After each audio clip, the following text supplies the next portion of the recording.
이 문재인 정권의 파렴치함과 비열함이 노태우 전 대통령의 국가장에서도 적나라하게 드러났습니다.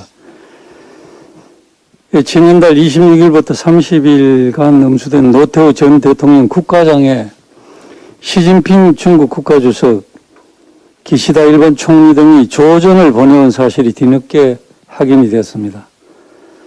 연결식 이틀이 지나고 유족이 주한 중국 대사와 통화하던 중에 우연히 관련 사실을 확인한 뒤에 정부에 문의를 하자 그제서야 공개를 한 것입니다. 외교부는 각국 정상들이 연결식 하루 전인 10월 29일에 조전을 보냈는데 이 사실을 연결식이 끝난 뒤 11월 1일에야 공개했습니다. 중국과 일본뿐만 아니라 베트남, 태국 등 11개국 정상이 조전을 보냈다는 사실도 나중에 밝혔고 각 조전에 어떤 내용이 담겨있는지 내용도 공개하지 않았습니다. 그 조전 중에는 시진핑 주석은 노 전 대통령께서는 중국과의 관계를 중시했으며 한중 수교 및 양국 관계 발전을 위해 중요한 기여를 했다. 이런 내용이 있고 기시다 일본 총리는 고인은 대한민국 민주화에 기여하고 한일 관계 정진에 노력했다. 이런 내용들이 있습니다.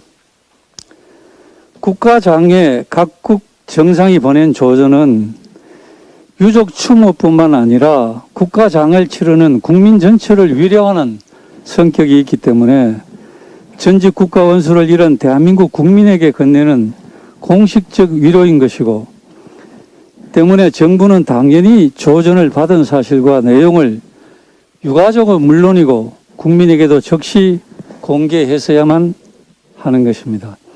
그런데 문재인 정권의 외교부가 이 사실을 철저히 숨기니까 조전을 보낸 각 나라 정부는 왜 자국 정상의 조전이 공개되지 않는지 의문을 가지게 되었습니다. 이것은 엄청난 외교 결례이면서 상식에도 어긋나는 것입니다. 반면에 문재인 정권은 과거 북한이 보냈던 조전은 즉각 공개를 했습니다. 2019년도에 김대중 전 대통령 부인 이희호 여사가 별세를 하자 북한은 이틀 만에 김정은 이름의 조전과 조화를 보냈는데 조전을 받고 2시간 뒤에 빈소에 조전을 도착시켜서 온 결에는 이희호 여사를 영원히 잊지 않을 것이라는 조전 내용도 즉시 공개를 했고 이 과정이 실시간으로 중계방송까지 되었습니다. 또한 문재인 대통령의 어머니 강한옥 여사가 같은 해 10월에 별세를 했을 때도 김정은이 이튿날 조전을 보냈는데 청와대는 이 내용을 3일장 발인 당일 공식 브리핑을 했습니다. 이희호 여사는 사회장, 강한옥 여사는 가족장이었습니다. 그런데도 청와대는 두 여사 별세에 대한 북한의 입장을 신속히 국민에게 알렸습니다. 하지만 정작 국가 최고 의전으로 진행된 노태우 전 대통령 국가장에 각국 정상이 조전을 보낸 사실은 사흘 늦게 그것도 장례가 끝난 뒤에 유가족이 물어서 겨우 확인이 되었습니다. 헌법상 국가도 아닌 북한의 수장이 사회장, 가족장에 전달한 조전이 대한민국 국가장에 각국 정상이 보낸 조전보다 격이 높다는 것입니까?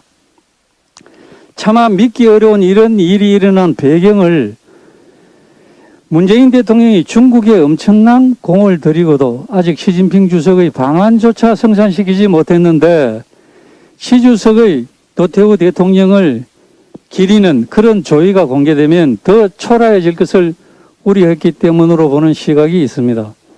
만약 이게 사실이라면 한마디로 문재인 대통령이 체면이 깎일 것을 우려해서 이런 만행을 서심없이 저질렀다는 것입니다. 이것은 도저히 용서할 수 없는 일로 세계인들로부터 대한민국 그리고 대한민국 국민을 부끄럽게 만드는 폐륜적 행동입니다. 이 문제에 대해서 문재인 대통령이 직접 나서서 국민에게 모든 진상을 밝히고 국민에게 사죄해야 할 것입니다. 그리고 이제 정권의 임기가 얼마 남지 않았는데 더 이상 국제사회에서 대한민국과 국민을 부끄럽게 하는 이런 망신스러운 일을 다시는 이제 그만하길 바랍니다. 이상입니다.